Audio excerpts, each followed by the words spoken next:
Hello students, I am Sudhir Tomar. Today we are going to study our next chapter from our textbook in English, Beehive.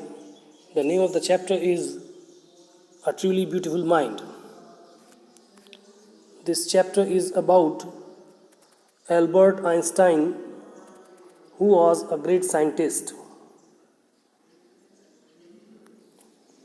यह chapter Albert Einstein के बारे में है जो एक महान वैज्ञानिक थे. In this chapter we will know about his interest in maths, physics and about his other trades.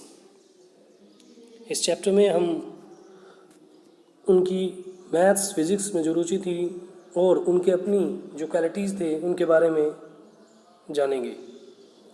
Let's start the chapter. Albert Einstein was born on 14 March 1879 in the German city of Ulm without an indication that he was destined for greatness.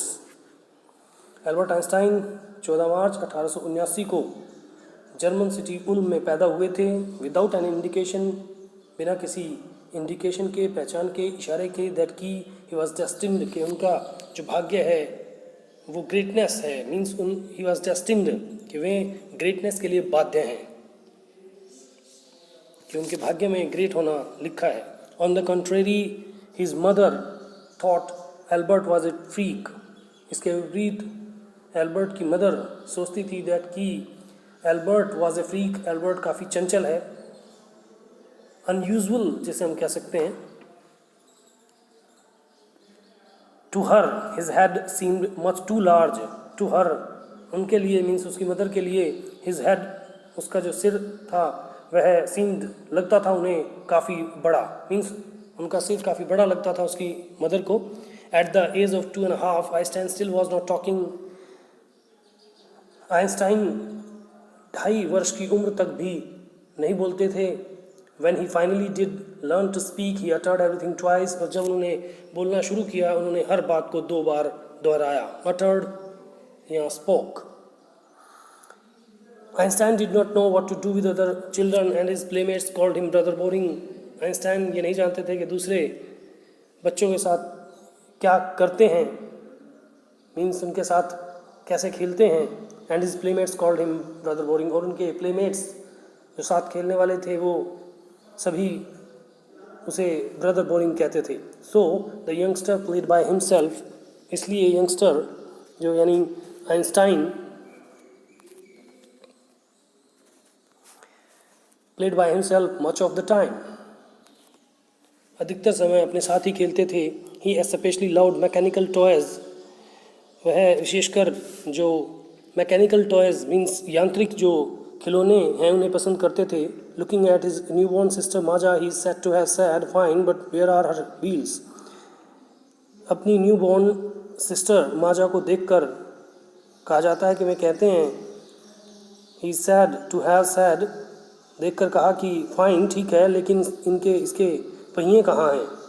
Headmaster once told his father what Einstein chose as a profession would not matter because he will never make a success at anything. Headmaster ने उनके father को एक बार बताया था that कि Einstein जो कुछ भी एज अ प्रोफेशन चुने उससे कोई फ़र्क नहीं पड़ेगा, क्योंकि he will never make a success at anything, कि उन्हें कभी भी किसी चीज़ में भी सक्सेस नहीं मिलेगी. Einstein began learning to play the violin at the age of 6 because his mother wanted him to. Einstein ने 6 की एज में ही वायलिन बजाना सीखना शुरू किया क्योंकि उनकी मदर ऐसा चाहती थी कि वह वायलिन सीखे. He later became a gifted amateur violinist, maintaining this skill throughout his life. He later became a gifted amateur. वह एक gifted amateur शौकीन व्यक्ति जो doing something for personal enjoyment rather than as a profession, जो profession के रूप में नहीं, पर्सनल एन्जॉयमेंट के लिए कुछ कार्य करे, वायलिनिस्ट वो बने. और उन्होंने स्किल बनाए रखी थ्रू आउट हिज लाइफ, अपने पूरे जीवन में. But Albert Einstein was not a bad pupil. लेकिन एल्बर्ट आइंस्टाइन कोई बुरे प्यूपिल स्टूडेंट नहीं थे. He went to high school in Munich where Einstein's family had moved when he was 15 months old. वह हाई स्कूल में गए Munich में, where जहाँ आइंस्टाइन की फैमिली मूव कर चुकी थी, जा चुकी थी जब वह 15 महीने के थे. And scored good marks in almost every subject, और उन्होंने लगभग सभी सब्जेक्ट्स में अच्छे मार्क्स प्राप्त किए। Einstein hated the school's regimentation and often clashed with his teachers. Einstein school के सख्त जो अनुशासन था उससे काफ़ी नफरत करते थे। रेजिमेंटेशन, डिसिप्लिन जो एक्सट्रीम हो जाए, अति, and often clash with teachers, और अपने टीचर्स के साथ अक्सर उनका झगड़ा होता था। At the age of 15 Einstein felt so stifled there that he left school for good. 15 वर्ष की एज में आइंस्टाइन ने काफ़ी सॉफिकेटेड, घुटन महसूस की, स्टाइफल्ड, घुटन, देयर वहाँ, दैट की उन्होंने he left the school for good, उन्होंने अच्छे के लिए स्कूल को छोड़ दिया। The previous year Albert's parents had moved to Milan and left their son with relatives, और प्रीवियस ईयर में एल्बर्ट के पेरेंट्स मिलान चले गए एंड लेफ्ट देयर सन, और अपने सन को रिलेटिव्स के पास छोड़ गए। After prolonged discussion Einstein got his wish to continue his education in German speaking Switzerland in a city which was more liberal than Munich. लंबी डिस्कशन के बाद आइंस्टाइन गॉट हिज विश, अपनी विश उन्होंने प्राप्त की, टू कंटिन्यू, कि वो अपनी एजुकेशन को कंटिन्यू रखेंगे in German speaking Switzerland, German speaking Switzerland में, जहाँ जर्मन बोली जाती है स्विट्जरलैंड में, इन अ सिटी में विच वाज मोर लिबरल, जो काफ़ी उदार है, देन म्यूनिक के मुकाबले लिबरल, उदार। Einstein was highly gifted in mathematics and interested in physics, and after finishing school he decided to study at a university in Zurich. Einstein काफ़ी अच्छे थे इन मैथमेटिक्स और उनका इंटरेस्टेड थे वो फिजिक्स में, एंड आफ्टर फिनिशिंग स्कूल खत्म करने के बाद ही डिसाइडेड टू स्टडी, उन्हें पढ़ने का निर्णय किया एट यूनिवर्सिटी इन ज्यूरिख की एक यूनिवर्सिटी में। But science was not the only thing that appeal to the dashing young man with the walrus moustache. लेकिन साइंस ही ऐसी चीज़ नहीं थी अकेली जो अपील करती थी टू द डैशिंग एनर्जेटिक और जवान यंग मैन को विद द वॉलरस वैसे होता है दरियाई घोड़ा, लेकिन यहाँ लॉन्ग एंड थिक माउस्टैक के बारे में बात की गई है, इसलिए वॉलरस लिखा गया है। माउस्टैक मूछें, इस डैशिंग यंग मैन जिसकी बड़ी बड़ी मूछें थी, केवल साइंस ही उन्हें अपील नहीं करती थी, इन साइंस के अलावा भी उनके कुछ शौक थे।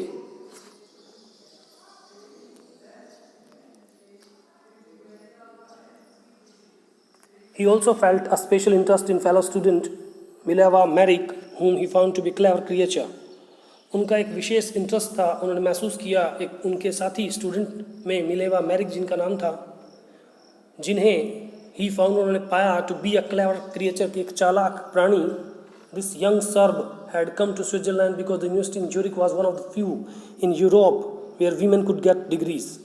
इस young Serb means belongs to Serbia, young Serb जो थी हैड कम वो आई थी स्विट्जरलैंड बिकॉज, क्योंकि द यूनिवर्सिटी इन ज्यूरिख, जो ज्यूरिख में यूनिवर्सिटी थी, was one of the few in Europe की कुछ यूनिवर्सिटीज़ में से एक थी जहां women could get degrees, women degree प्राप्त कर सकती थी, मीन्स एजुकेशन ले सकती थी। Einstein saw in her an ally against the Philistines, those people in his family and at the university with whom he was constantly at odds. Einstein saw in her, Einstein ने उसमें देखा, an ally यानी friend, एक friend, against the Philistines जो disapprove करता है literature और music को पसंद नहीं करते जो लोग, वो फिलिस्टाइंस कहलाते हैं। अगेंस्ट द फिलिस्टाइंस के विरुद्ध एक एली यानी कि मित्र उन्होंने उसमें देखा, those people in his family, Philistine जो लोग उनके फैमिली में थे, एंड एट द यूनिवर्सिटी और यूनिवर्सिटी में भी विद हुम, जिनके साथ he was constantly at odds, means Philistines के साथ उनकी बनती नहीं थी। एट ऑड्स का मतलब विचित्र, स्ट्रेंज, डिफरेंट रहते थे वो। तो मिलेवा मैरिक में उन्हें एक दोस्त दिखाई दिया। The couple fell in love, जो कपल था वह प्रेम में पड़ गया। Letters survive in which they put their affection into words, letters survive रहे, यानी लेटर्स उनके बीच चलते रहे, इन विच जिसमें दे पुट देयर अफेक्शन, जो उन्होंने अपना प्रेम इनटू वर्ड्स, शब्दों में बयां किया, बताया। मिक्सिंग साइंस विद टेंडरनेस, साथ साथ उसके साथ साथ साइंस को भी मिक्स किया विद टेंडरनेस, कोमलता के साथ. Wrote Einstein, how happy and proud I shall be when we both have brought our work on relativity to a victorious conclusion. Einstein ने लिखा कि कितना खुश और प्राउड आई शैल बी, मैं होता हूँ, व्हेन वी बोथ है, हम दोनों ब्रोट आवर वर्क, अपना वर्क लाएं ऑन रिलेटिविटी पर, टू ए विक्टोरियस, एक विजयी निष्कर्ष तक लेकर जाएं हम उन्हें साथ साथ. In 1900 at the age of 21, Albert Einstein was a university graduate and unemployed. 1900 में 21 वर्ष की एज तक एल्बर्ट आइंस्टाइन यूनिवर्सिटी ग्रेजुएट थे एंड अनएम्प्लॉयड और बेरोजगार थे. He worked as a teaching assistant, उन्होंने एक टीचिंग असिस्टेंट के रूप में भी कार्य किया. Gave private lessons and finally secured a job in 1902 as a technical expert in the patent office in born.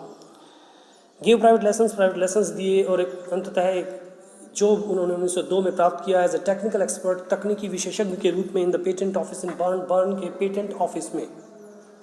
Patent office होता है जहाँ पर डॉक्यूमेंट्स जो हैं वो जमा किए जाते हैं, जो इन्वेंटर है वो जमा करता है अपनी इन्वेंशन के बारे में.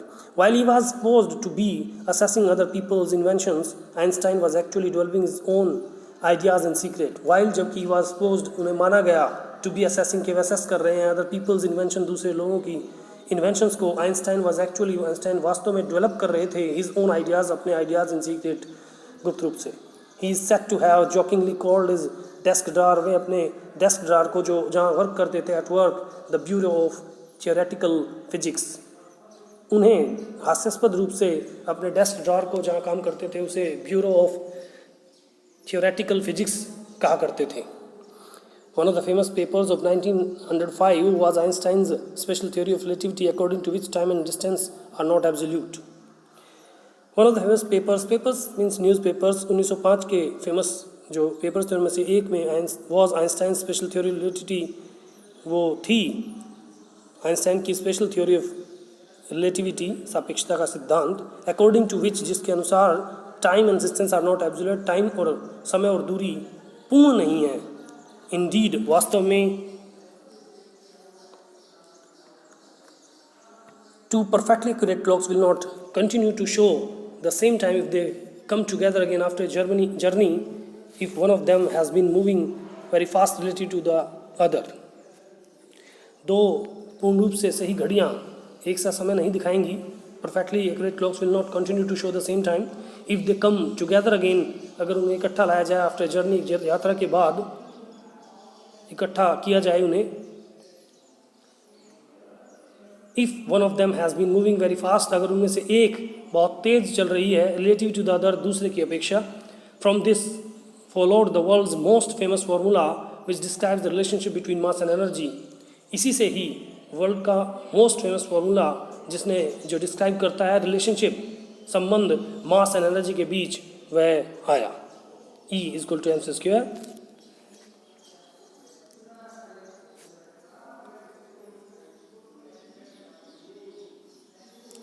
While Einstein was solving the most difficult problem in physics, his private life was unraveling. जब आइंस्टाइन सबसे अधिक डिफिकल्ट जो प्रॉब्लम्स थी फिजिक्स में उन्हें सॉल्व कर रहे थे, his private life, उनकी private life was unraveling, starting to fail, वो असफल हो रही थी. Albert had wanted to marry Mileva right after finishing his studies, but his mother was against it. Albert Mileva से शादी करना चाहते थे अपनी स्टडीज़ को ख़त्म करने के तुरंत बाद, लेकिन उनकी मदर इसके खिलाफ थी. She thought Mileva who was 3 years older than her son was too old for him. She thought, उन्होंने सोचा जो मिलेवा है वह 3 साल बड़ी है उनके लड़के से, was too old और ज़्यादा बड़ी है उनके लड़के के मुकाबले. She was also bothered by Mileva's intelligence, और वह काफ़ी परेशान थी मिलेवा की इंटेलिजेंस से भी. She is a book like you, his mother sad, उनकी मदर ने कहा कि यह है आपकी तरह ही एक बुक है.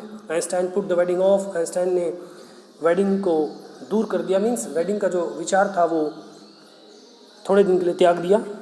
The pair finally married in January 1903 and had 2 sons. The pair finally married in January 1903, 1903 में अंततः जोड़े कपल ने शादी कर ली और उनके 2 लड़के थे, एंड हैड 2 सन्स, 2 बेटे थे. But a few years later the marriage faltered, लेकिन कुछ सालों बाद जो मैरिज थी वो कमज़ोर हो गई, कमज़ोर पड़ गई.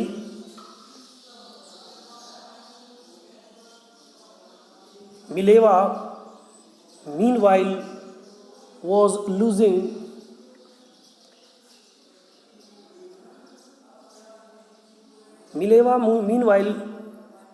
her intellectual ambition. मिलेवा इस दौरान अपनी जो इंटेलेक्चुअल मीन्स बौद्धिक जो आकांक्षाएं थी उन्हें खो रही थी, and becoming an unhappy housewife, और एक अनहैप्पी हाउसवाइफ बन रही थी. After years of constant fighting the couple finally divorced in 1919. जो after years of constant fighting, लगातार झगड़े के बाद, काफ़ी सालों के झगड़े के बाद कपल ने फाइनली डिवोर्स ले लिया 1919 में. Einstein married his cousin Elsa the same year. उसी साल आइंस्टाइन ने अपनी कज़न एल्सा से शादी कर ली. Einstein's new personal chapter coincided with his rise to world fame. Einstein का जो न्यू व्यक्तिगत चैप्टर था coincided to take place at the same time, जो एक साथ चले. विद हिज राइज, उसकी राइज जो वर्ल्ड फेम थी, वर्ल्ड प्रसिद्धि थी, उसके साथ साथ चला. In 1915 he had published his general theory of relativity which provided a new interpretation of gravity. 1915 में ही हैड पब्लिश किया his general theory of relativity which provided, जिसने प्रोवाइड किया अ न्यू इंटरप्रिटेशन व्याख्या, एक नई व्याख्या of gravity attracting force. An eclipse of the sun in 1919 brought proof that it was accurate. एक eclipse of the sun means सूर्य ग्रहण जो 1919 में हुआ, brought proof, उसने सबूत दिया that कि it was accurate, के बिल्कुल ठीक था. Einstein had correctly calculated in advance.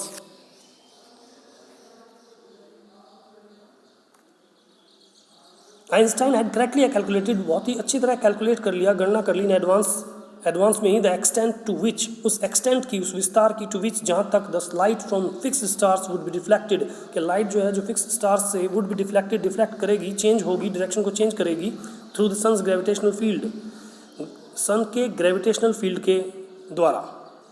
The newspaper proclaimed his work as a scientific revolution, newspapers ने घोषणा की उनके वर्क को एज ए साइंटिफिक रिवोल्यूशन के, एक वैज्ञानिक क्रांति है. Einstein received the Nobel Prize for physics in 1921. Einstein को फिजिक्स के लिए नोबेल प्राइज़ मिला 1921 में. He was showered with honours and invitations from all over the world and lauded by the press. He was showered, उन पर बौछार हुई सम्मान और निमंत्रणों की पूरे विश्व से, and lauded and praised by the press, और उनकी प्रशंसा की गई प्रेस के द्वारा, मीडिया के द्वारा. Lauded, praised.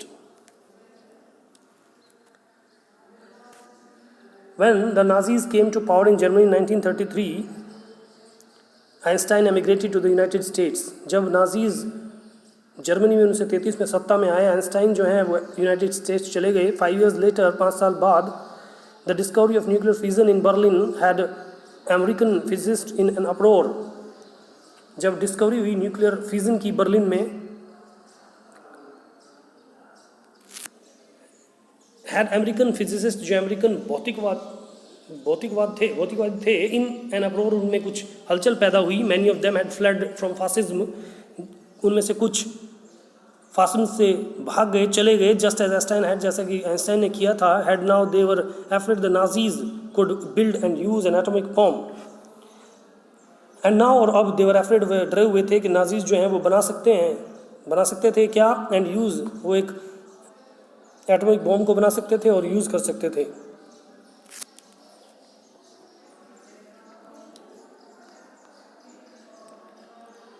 At the urging of a colleague, Einstein wrote a letter to the American President Franklin D. Roosevelt on 2 August 1939 in which he warned.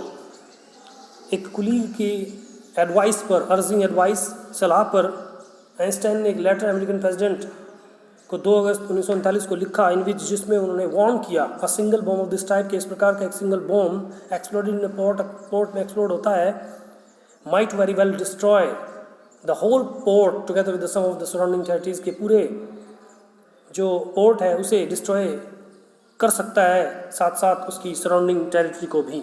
ये बात आइंस्टाइन ने बताई। His words did not fail to have an effect, उनके words जो है did not fail, हुआ सफल नहीं हुए, to have an effect, उसका प्रभाव हुआ, means the Americans developed the atomic bomb in a secret project of their own and dropped it on the Japanese cities of Hiroshima and Nagasaki in August 1945. Americans ने atomic bomb को secret project में अपने develop कर लिया और drop it, और इसे drop किया जापानीज सिटीज़ हिरोशिमा और नागासाकी पर अगस्त 1945 में।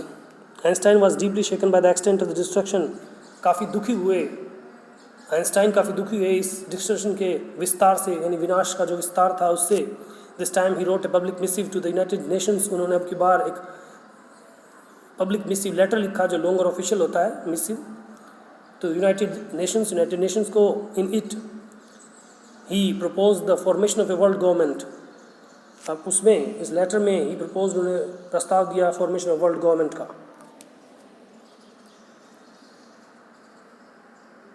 Unlike the letter to Roosevelt, this one made no impact. उस लेटर के भिन्न जो रूजवेल्ट को लिखा गया था, this one made no impact, इसका कोई प्रभाव नहीं पड़ा। But over the next decade, Einstein got ever more involved in politics. लेकिन over the next decade, अगले दशक में, decade, a period of 10 years, Einstein ज़्यादा इन्वॉल्व हो गए पॉलिटिक्स में, agitating for an end to the arms building and using his popularity to campaign for peace and democracy. Agitating, आंदोलन उन्होंने किया, agitating आंदोलन किया फॉर एन एंड के लिए, समाप्ति के लिए, क्या, टू द आर्म्स, जो आर्म्स बन रहे थे, बिल्डिंग अप कर रहे थे, एंड यूजिंग हिज पॉपुलैरिटी, और उन्होंने प्रयोग की अपनी पॉपुलैरिटी, अपनी प्रसिद्धि को, टू कैंपेन, एक अभियान चलाने में, फॉर पीस एंड डेमोक्रेसी, शांति और लोकतंत्र के लिए। When Einstein died in 1955 at the age of 76, he was celebrated as a visionary and world citizen as much as a scientific genius. When Einstein died in 1955, जब 1955 में 76 वर्ष की as में वे एक्सपायर हुए, ही वॉज सेलिब्रेटेड, उन्हें celebrate किया गया as a visionary, a person who can think about the future in original and intelligent way, यानी ओरिजिनलिटी में दूरदर्शी जो आप कह सकते हैं, एंड वर्ल्ड सिटीजन, और एक वर्ल्ड विश्व नागरिक के रूप में, as much as a scientist, जितना कि एक साइंटिस्ट जीनियस के रूप में उन्हें माना गया। Students, we have studied our chapter our truly beautiful mind. In the next video we will study our next chapter. Till then, thank you, have a nice day.